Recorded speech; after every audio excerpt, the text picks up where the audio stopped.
Hey everybody, welcome to the Son of Wonder. Mission Impossible Dead Reckoning Part 1 has dropped in theaters, so let's conversationalize.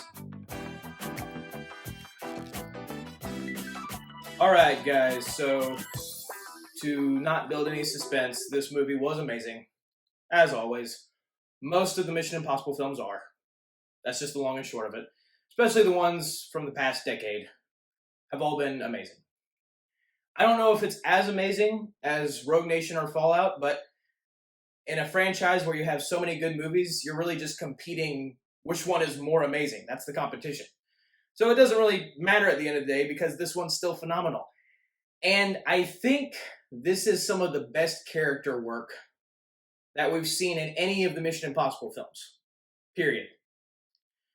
What it does with some of the characters, and I think it's also the cast, it's the actors, what they bring to each of their roles is perfect for what the story is.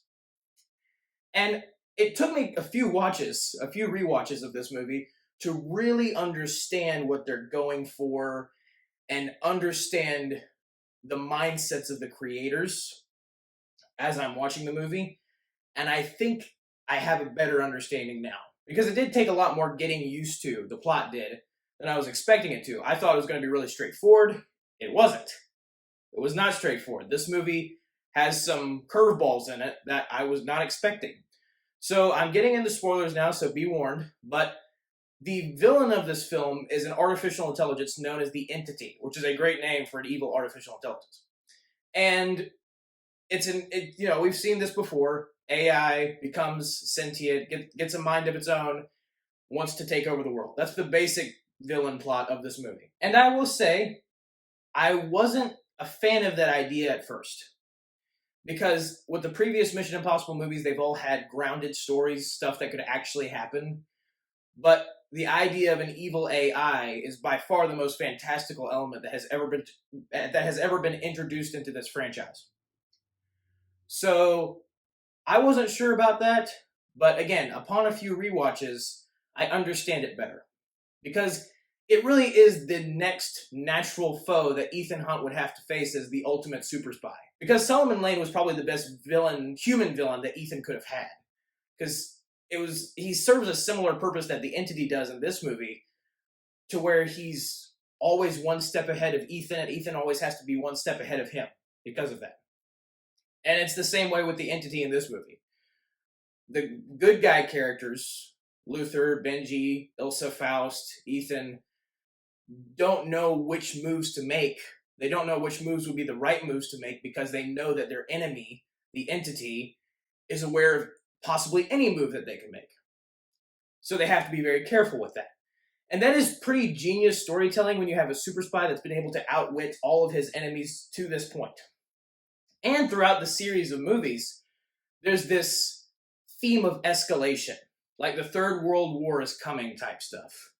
And they go back to it in this movie. The main plot surrounding the movie is there are two keys, basically two halves of one whole key. Nobody knows what they unlock, but they are connected to the Entity in some way, to either controlling it or destroying it. So Ethan has acquired one half of these keys at the beginning of the movie.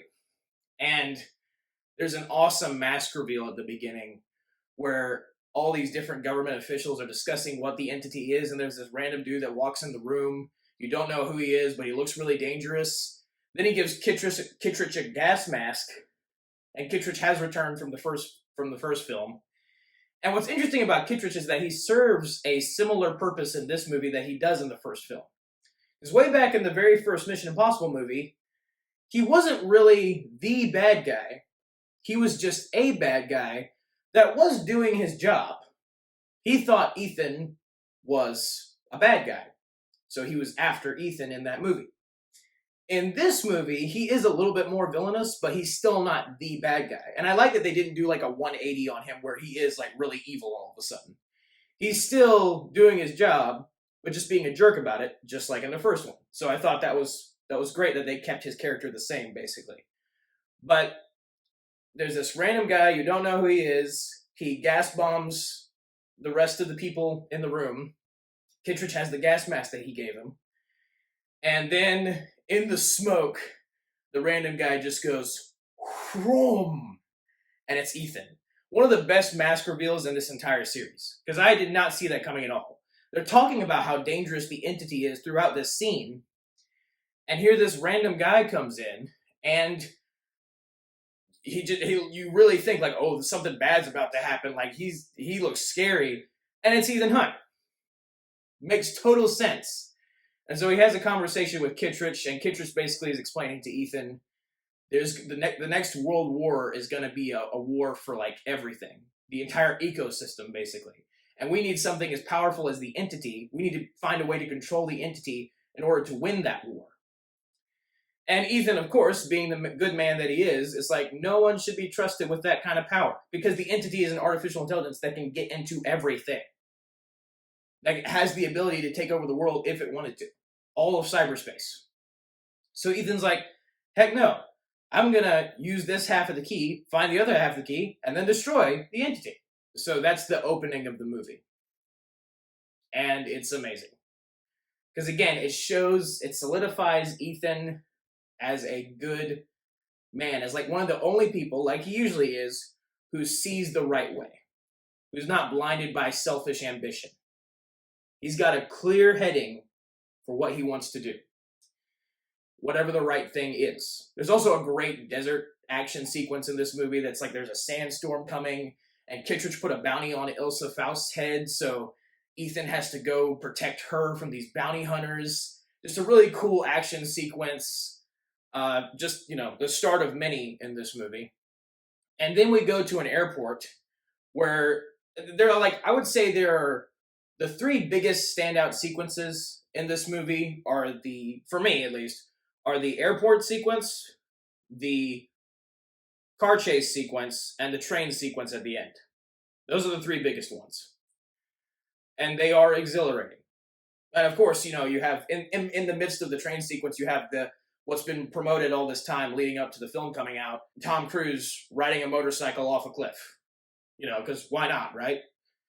Man, that guy can do anything. Anyway, you get that great opening sequence with Ethan and Kittredge, and the next sequence takes place in an airport, and this is where Hayley Atwell's character is introduced. In the midst of this, Ethan is trying to get the other half of the key, and Luther and Benji are with him, and there's some great dialogue in here, hilarious dialogue, and Benji's just a fun character as always, and I really like his character in this movie.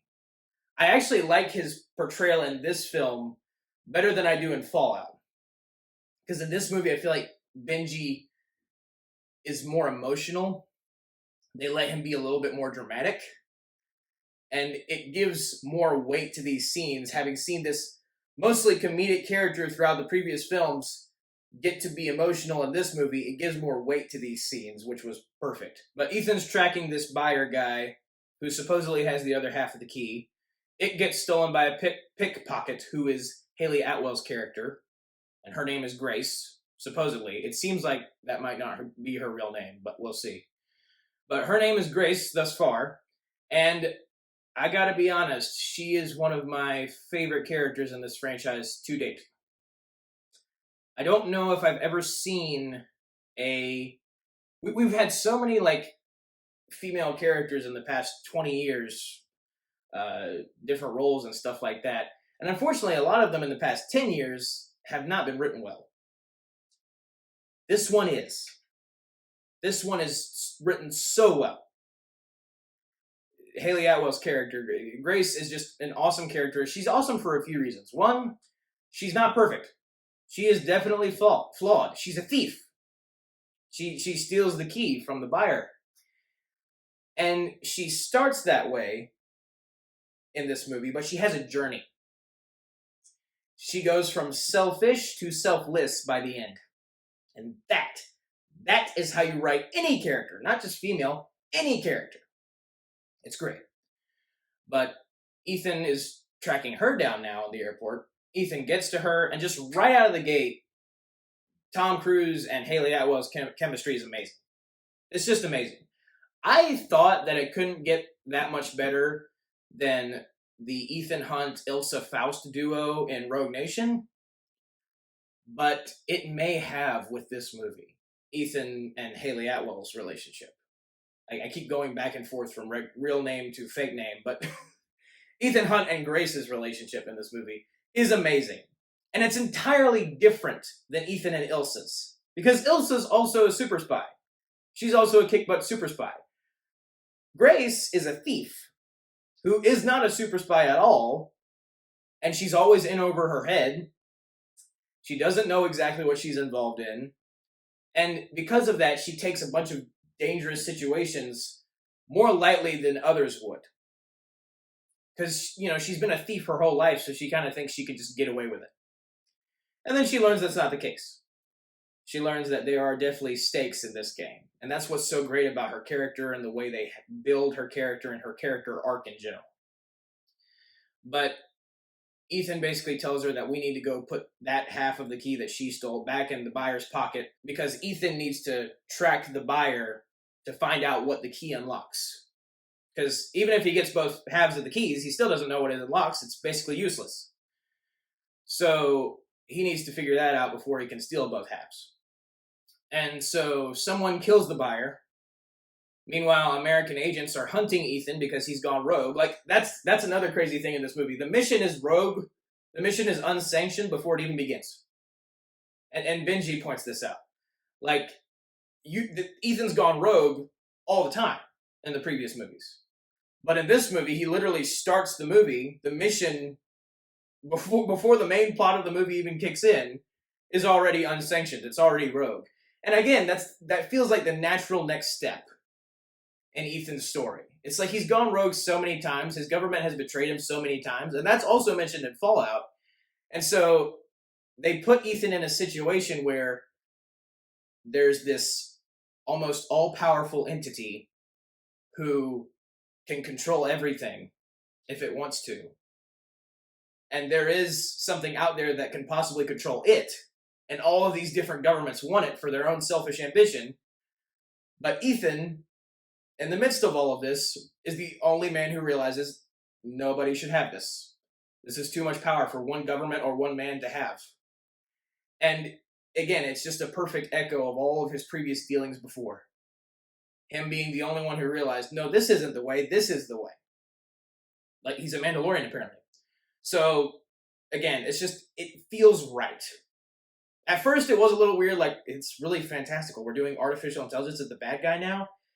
But it does feel right for Ethan as a character, and I feel like that's what's most important.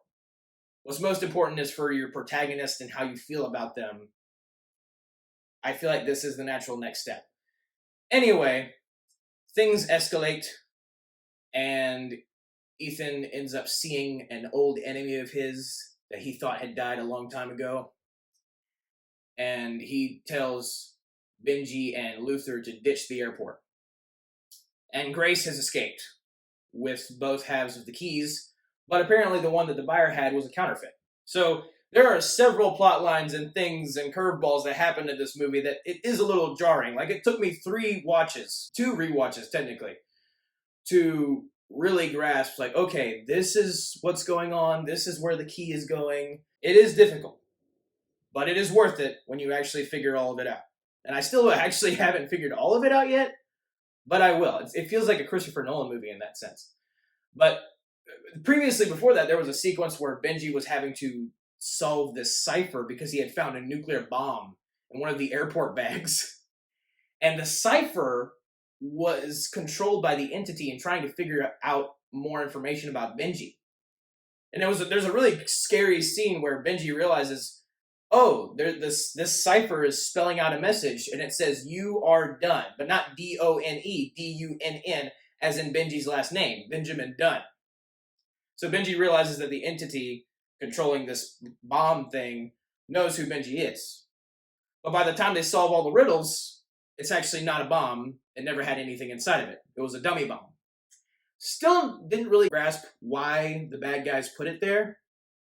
I think it was to throw the good guys off, basically. That's the gist of it. And it does make for a great sequence because there's one moment where one of the riddles is, what's the most important, what's not really a riddle, but what's the most important thing to you? And Benji reluctantly has to say, my friends. And in any other situation that might sound corny, but Benji, it's the way that Simon Pegg delivers the line that makes it really hit hard emotionally. He says like my friends, and then he's like he regrets that he had to say it out loud while Luther and Ethan can hear. So that was just a great sequence, and it forced Benji to get more emotional, which I loved that. But then we move on to what leads to the car chase sequence. Ethan has called the cops on Grace. Grace has set it up to where she doesn't have the authentic key on her, but she knows where it is. And so Ethan is trying to get more information about why she decided to pickpocket the key in the first place. And she apparently was hired to do so by someone. And then the agents are chasing Ethan. I will say it does get a little bit repetitive because Grace keeps finding a way to escape Ethan. And it does get a little annoying. But that's kind of part of her arc in this movie, is that even though she does it so many times, there's one moment where she has another opportunity to do it but doesn't. And that's a very pivotal moment for her character. But different stuff happens, and Ethan and Grace end up being in the same car together, running away from the main villain of the movie, who is Gabriel, has a henchman girl, like a partner in crime, if you will. And she's played by the same actress who plays Mantis. And I'm not even going to try to pronounce the actress's name. But she does a phenomenal job in this movie because she barely talks.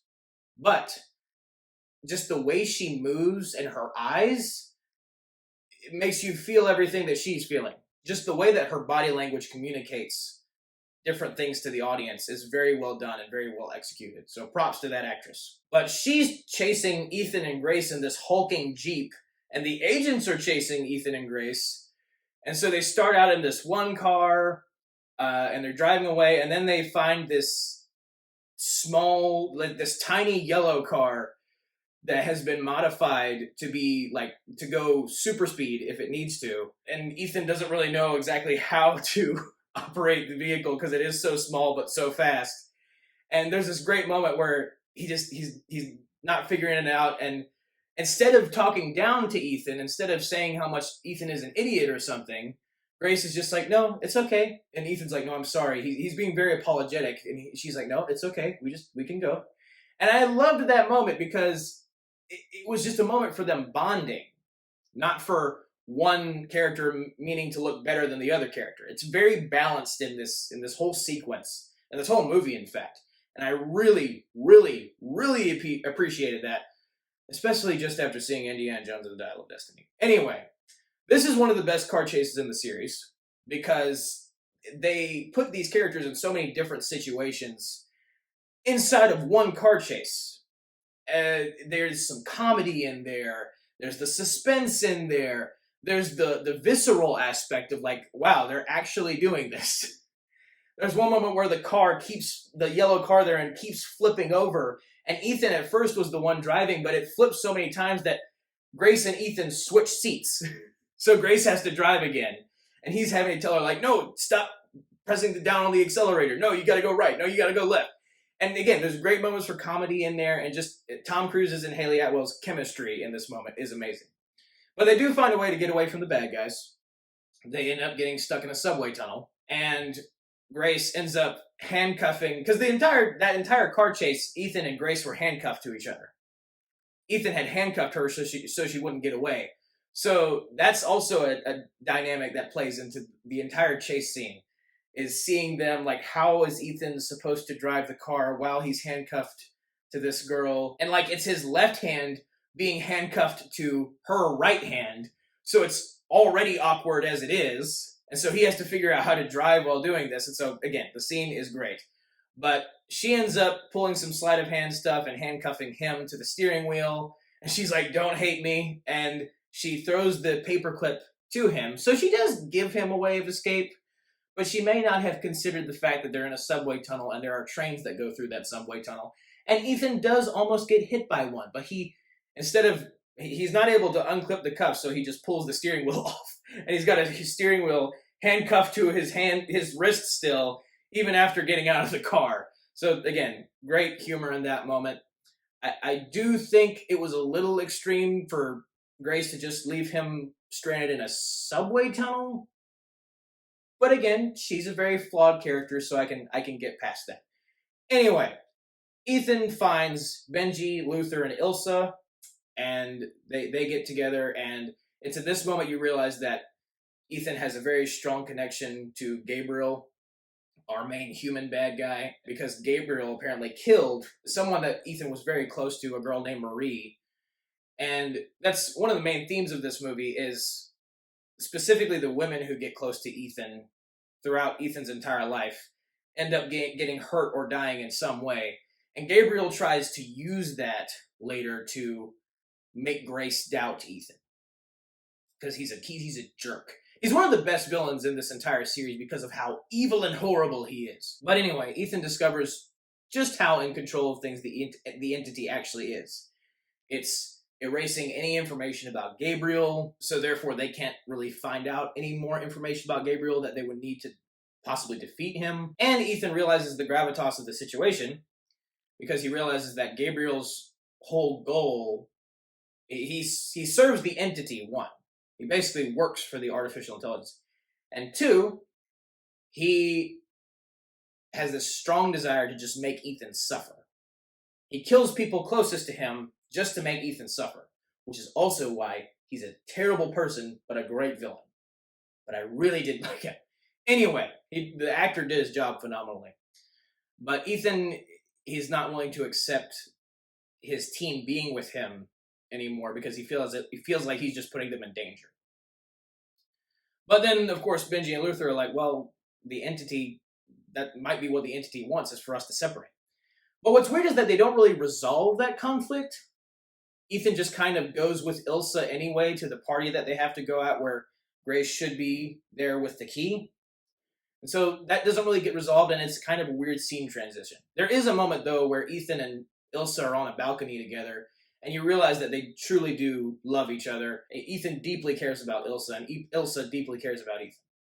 And that's been shown throughout Rogue Nation, Fallout, and then, of course, this movie. And Ethan and Ilsa go to the party. The White Widow, the character featured in Fallout as well, is the host of this party. Supposedly, we kind of discover it's a different host later, but the White Widow is the host of the party, and at this point, you realize that the White Widow is the one who hired Grace to steal the key in the first place. And this is the moment where tension really builds. Suspense really builds. Because you realize that Gabriel's there, and Gabriel's there not to get the key, because he's very confident he'll get the key by the next day. Gabriel's there to kill someone Ethan cares about. Just so certain events will play out to where Gabriel can get the key the next day. At least in Gabriel's mind. And it's in this moment you really realize the arrogance of Gabriel. And it's also in this moment where he tries to manipulate Grace into doubting Ethan. He tells Grace that Ethan's going to promise that he'll protect you, but he only cares about the objective. And so it makes you hate the character even more. And the White Widow unfortunately chooses to help Gabriel. And Grace, realizing kind of the seriousness of the situation, realizing that her life is being threatened, runs away with the key again. And so Ethan is chasing her down, and Benji's helping Ethan. He's communicating with Ethan like, okay, turn right here, turn left here, like he always does. And then the entity takes over the computer that Benji's working on and becomes Benji. Like he uses Benji's voice to talk to Ethan and lead him away from Grace. And that was a nuts moment. That was another one of those crazy Mission Impossible moments where you're like, no way that did not just happen. How the entity is able to assimilate Benji's voice in the monitor and the communicator. That is crazy. That was nuts. And it also made you really worried because, of course, Ethan's being led away from Grace and Ilsa, both of their lives are on the line because Gabriel said that he would have to kill either one of them for events to play out the way he wants them to the next day. So there's this cool fight scene where Ethan ends up getting stuck in this narrow alleyway, and he has to fight Mantis's character, the girl who plays Mantis's character. The character's name is Paris in this movie. And it's just a really engaging sequence because it's in such this narrow alley that they're just like beating each other on brick walls and stuff. It's very brutal, but also very, action-packed as well. But Ethan defeats Paris, but spares her life. He doesn't kill her. And then he runs, Tom Cruise runs as fast as he can to get to where he knows Gabriel is. And Gabriel has already knocked Grace unconscious. Then Ilsa tries to save Grace by fighting Gabriel, and they have this epic sword knife fight. And Ethan is running, and Gabriel, unfortunately, does kill Ilsa. And I was shocked that they did that. I really was, because Ilsa, I don't know who Ilsa is, because Ilsa has been such a main character in the past 3 films, counting this one. She has been such an integral part of the story, become an integral part of Ethan's life. She has a very special relationship with Ethan, and I did not expect them to end that already. And I at first I really didn't know how to take that. But I mean, Ilsa goes out like a boss. She fights to her last breath. And it's really just only because of the particular way the fight plays out that Gabriel is able to defeat her and kill her. But Ethan doesn't get there in time. Gabriel's already escaped. Grace is still there. And Ethan, he just, Tom Cruise's acting is amazing in this moment. His one of his best friends has just been killed. The person he arguably cared about the most. And this is a pivotal moment for Grace's character, because Grace has the opportunity to run. She could run away with the key. She still has it, or at least the one half of the key. And she doesn't. And that's a testament to her character. It's a testament to her character because she realizes that in this moment, Ethan, who has tried to protect Grace, who has tried to help her up to this point in the film, she realizes that Ethan has lost someone he deeply, deeply cares about. And she also interprets the situation as it was her fault that Ilsa died. But then Luther tells her, you're not the reason that Ilsa died. Ilsa is the reason that you're still alive.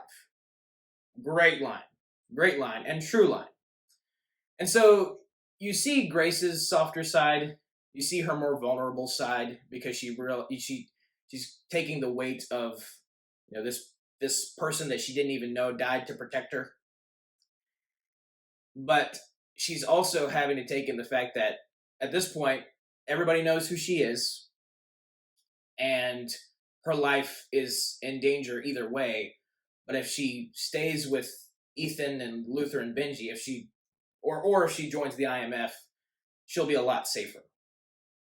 And she'll have a path. And she doesn't want to be an IMF agent. She's like, when do I get my life back? And then Luther's like, what life? What life have you had? And she keeps trying to, resist the idea. And then she just says, well, you guys will promise you'll protect me, right, if I join? Because she heard what Gabriel said. Gabriel manipulated her into thinking that Ethan was just going to promise that he'd protect her, like he did with the previous woman in Ethan's life. Luther says yes at first, and then Ethan interrupts immediately and says, no, I can't promise I'll protect you. But I can promise you this: your life will always matter more to me than my own. And I love that so much, because it shows that Gabriel and the entity are not all powerful, and they're not all knowing. They predicted one thing, and another thing happened. It also shows how much of a good man Ethan is. And it's a full journey for Ethan as a character, because up to this point, throughout the rest of the films, he has said to everyone, to Benji, to all of his friends, that, I can protect you. I will protect you. I promise I'll protect you. And it's only after Ilsa dies that Ethan finally realizes, I can't protect everyone. And I can't save everyone. And he admits that to Grace. He's humble enough to tell Grace that. It's like, I can't protect you, but you matter more to me than me. And you always will. And it's that moment that Grace is like, she's got tears in her eyes. And Hayley Atwell acts all of her scenes so perfectly, but she acts this one especially well. She's like, you don't even know me. And he's like, what difference does that make? Ethan says that. And it just, at that moment, I was done. I was just like, this is some of the best writing ever. Because again, it shows Ethan's commitment to the cause and the commitment that he doesn't have to himself. He's not committed to himself. He's not committed to his own desires. His ultimate desire is to do good and to value other lives above his own. And Grace is not used to that in her life. And so when she sees someone who she realizes that this is the case, she realizes that this man truly is selfless and truly cares about her. She doesn't know how to accept it. She doesn't know how to take it. And it causes her to want to be more selfless. Like, the characters learn from each other. They feed off each other as characters. And that is how you write a story. That is how you construct a narrative. The characters are supposed to learn and grow by being around each other, and not one character is just supposed to be constantly getting dunked on and, not allowed any room to grow at all. It's the mortal opposite with this movie. They do the right thing. They write the right story. Can't tell you how much I appreciate that. Can't tell you how much I love that. And that's why Grace is one of my favorite characters, because she's written so well. And she has that story arc, and I love it so much. But the finale takes place on a train. The White Widow was revealed to have had the other half of the key earlier in the movie, and Grace already had the other half. And so if they can just get the other half of the key from the White Widow, put them together, make sure that they do belong with each other, and try to find out what the key unlocks, mission accomplished. But of course, things don't go according to plan. Grace is supposed to disguise herself as the White Widow, and she does, but the mask machine ended up getting broken, just like in Ghost Protocol, so Ethan has to find another way to get on the train. So Grace has to go it alone, and Benji is trying to guide Ethan to get to a certain point to where he can jump on the train, but Gabriel is also on the train, and he busted the brakes. He knocked the lever off with a sledgehammer, the brake lever, and he sped up the train, so Ethan couldn't get on. Gabriel stinks. Anyway, meanwhile, Grace is in this whole train situation, and she's knocked out the White Widow. She's disguised as the White Widow with her mask, and she has both pieces of the key. And she ends up going through with the meeting to try and figure out what the key unlocks, because Ethan told Grace that if you go through with this mission, I'm going to escape with the key.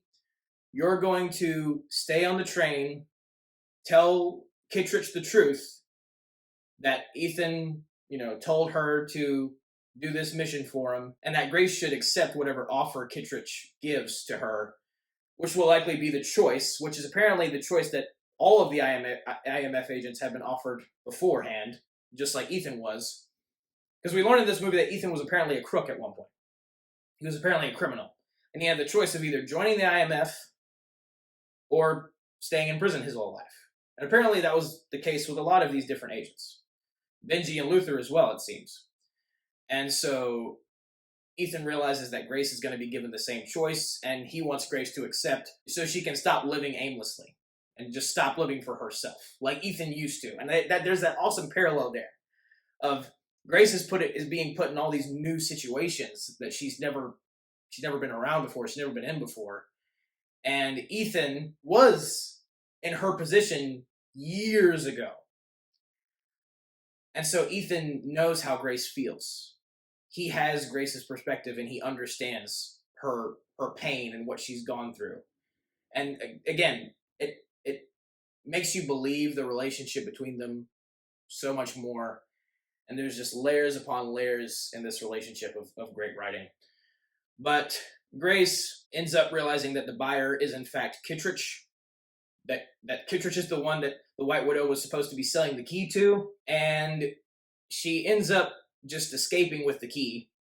But it was great because in this moment, the actress Vanessa Kirby, who plays the White Widow, you realize that, of course, she's having to play Hayley Atwell playing her, because Hayley Atwell, it's complicated, because Hayley Atwell is wearing the White Widow mask. Grace is wearing the White Widow mask. So Vanessa Kirby, the White Widow, is having to play someone else pretending to be her. It's like an acting turducken. It's very complicated. But she does a phenomenal job at doing it.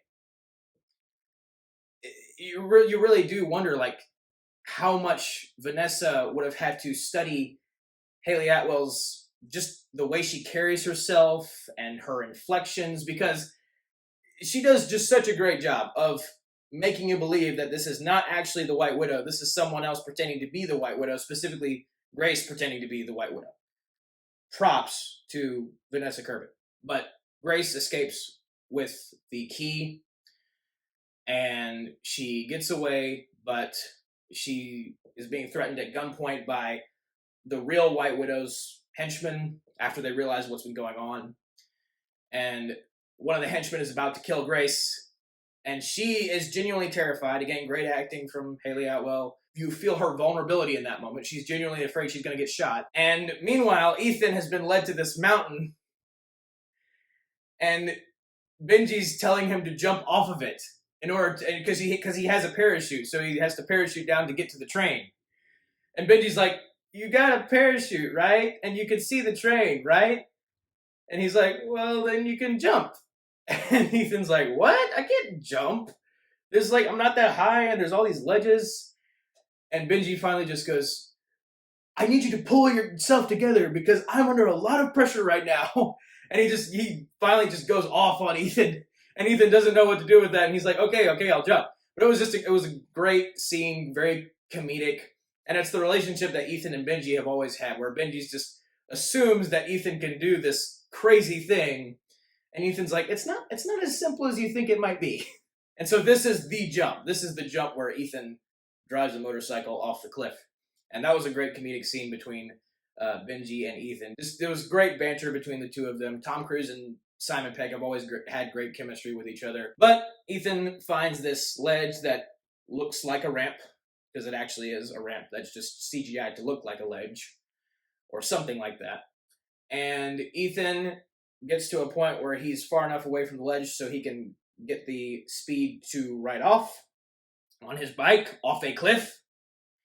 And in this moment, you get this amazing scene where he remembers the woman that was killed, that was close to him, that Gabriel killed, and her name was Marie. He remembers Marie, and then he remembers Ilsa when she died, and then he remembers Grace. His memory of the previous woman and then his memory of Grace is the thing that motivates him gives him the drive to ride his motorcycle off a cliff. So he can be there for Grace, because Grace made him promise that he would be on that train no matter what.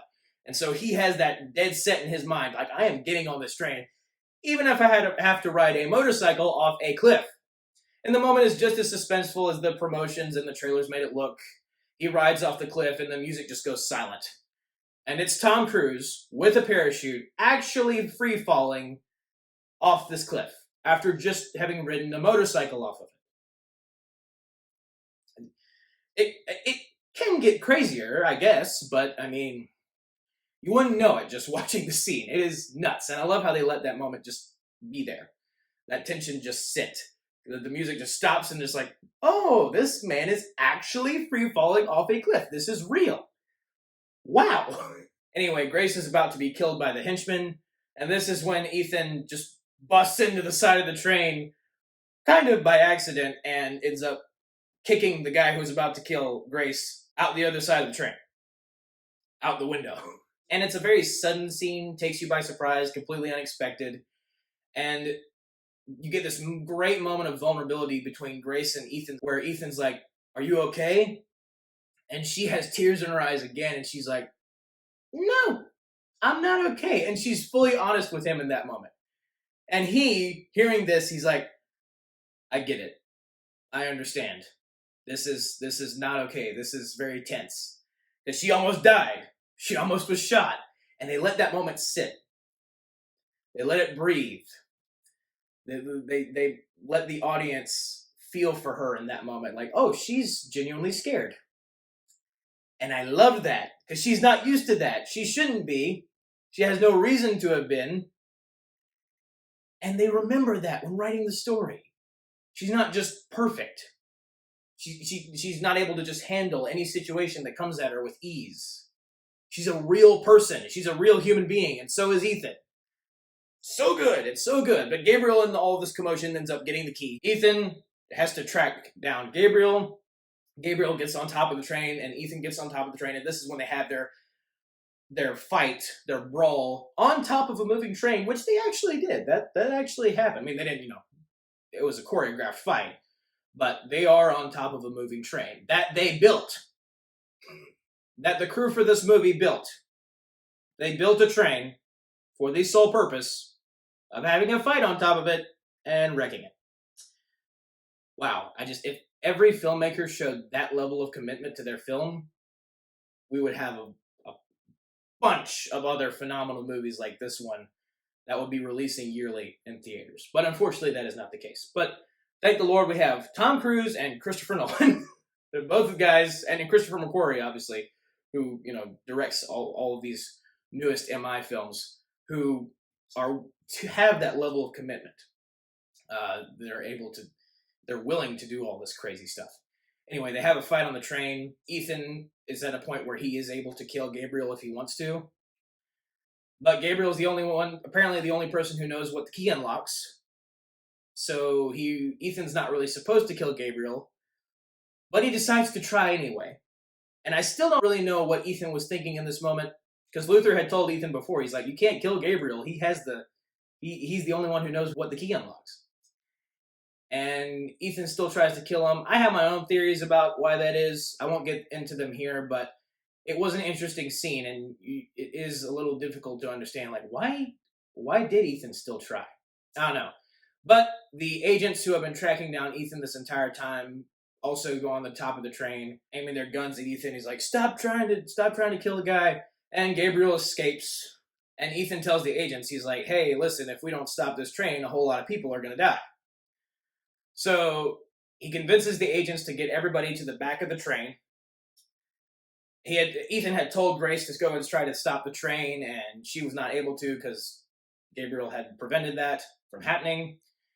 And Ethan realizes that he just needs to uncouple the train engine from the rest of the passenger cars. He does so, but then, the rest of the train cars in general, but then there were bombs planted by Gabriel on this bridge over this river that blow up. The train rides right off the railroad into the river, crashes the train engine, and then the train cars that Ethan and Grace are on are constantly falling off the railroad into the river. And so they're having to climb their way up these train cars as they're falling. And this is in real time. This is real. They're doing this. Again, why can't other filmmakers put this level of commitment into these roles? Into these movies? Why? Because it makes it so much more suspenseful. Like, oh, wow, you did this. This is a thing that you did for a film. What? I don't know. Anyway, it's a very amazing sequence. You feel every bit of tension that there is to feel. They find a way to like put them in different situations as they're climbing up the train cars, because they end up getting to the kitchen train car. And there's all this oil from the fryers spilling onto the floor, making it slippery as they're having to climb up. They find a way to climb up that, but then the gas from the gas stove causes there to be a fire, and then the kitchen explodes. They narrowly escape that. They climb up to the next one, and then this train car is like completely vertical now, and they're having to climb up it. And Grace and Ethan are on this one ledge. Ethan's like, do you trust me? And Grace is like, no. And then she's like, yes. And then Ethan jumps to the other ledge, and he's like, Grace, jump, as a piano's about to fall on top of her. So there's all these different things happening at once, and then in sequential order. And you really just wonder to yourself, like, how, like, it's amazing that these people thought of this at all. That's incredible to me. And it makes for such suspenseful storytelling. And because of the way they've written these two specific characters in this movie, you care about them. You care about what happens to them, which makes it more intense. And so when Grace jumps to Ethan, so she's not crushed by the piano, and like by an inch misses the piano, you feel it. It's insane. And that's exactly how it's supposed to be. And so they escape. And by the way, apparently that scene was improv. When she said no and then she says yes. Apparently that was actually Hayley Atwell when Tom Cruise is like, hey, do you trust me? And she's like, no, because she's actually in the situation of, oh, it's a vertical train car and there's a long way down there.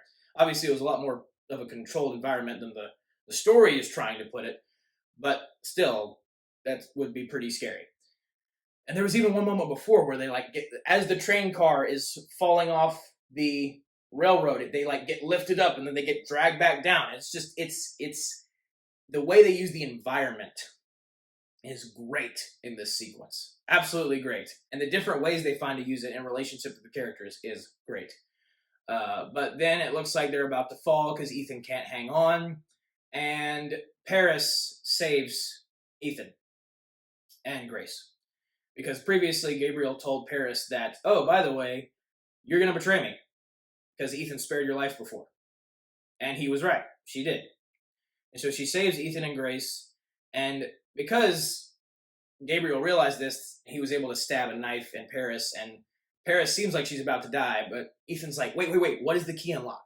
And it's also a testament to how good of a man Ethan is, because his mercy and his kindness is what ends up saving his life later, because it motivated Paris to save him. And he asked her, like, what does the key unlock? And she was she was in the room when Gabriel was having a conversation with this director of Central Intelligence that apparently was a traitor. And apparently he was the one who had sent the original AI to this submarine. It's a submarine that you see at the beginning of the movie. It's what introduces you to the entity in the first place, and seeing how dangerous the entity actually is. Because the entity allows a torpedo that was fired to hit the submarine that it's being housed in. So it's at the bottom of an ocean somewhere. But none of our characters know that except this Central Intelligence director. And so he's telling Gabriel that he's the only person on Earth who knows where the submarine is, which contains the source code housing unit for the AI, for the entity.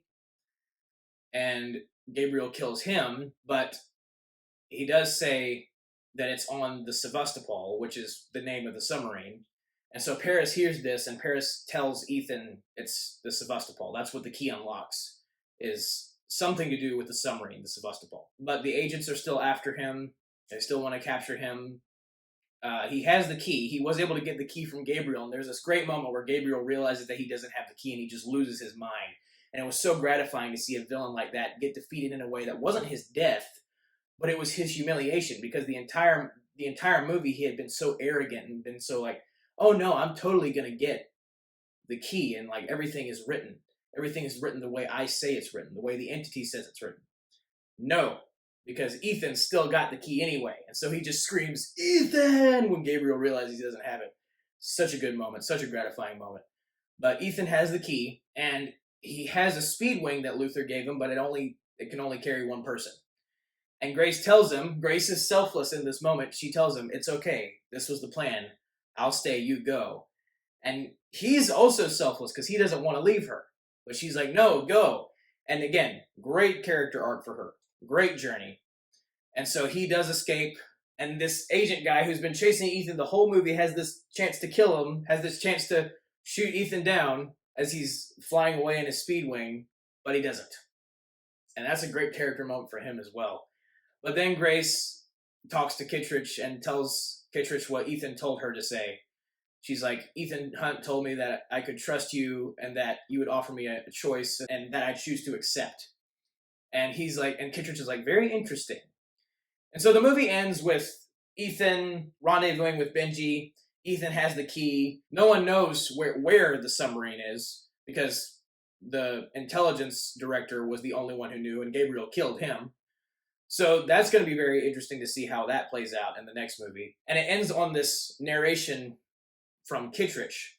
And you don't really know what the context of this narration is. You think it might be like Kittredge sending a message to Ethan after all of these events have played out. But it seems like from this message that Kittredge is more on Ethan's side now, and he realizes more that, yeah, this entity probably needs to die, because if it doesn't, Gabriel's going to win, the entity's going to win, and the world's going to be at stake. And Kittredge tells Ethan that you may think you have saved Grace, but the pattern with you shows that no person who is close to you can stay safe for long.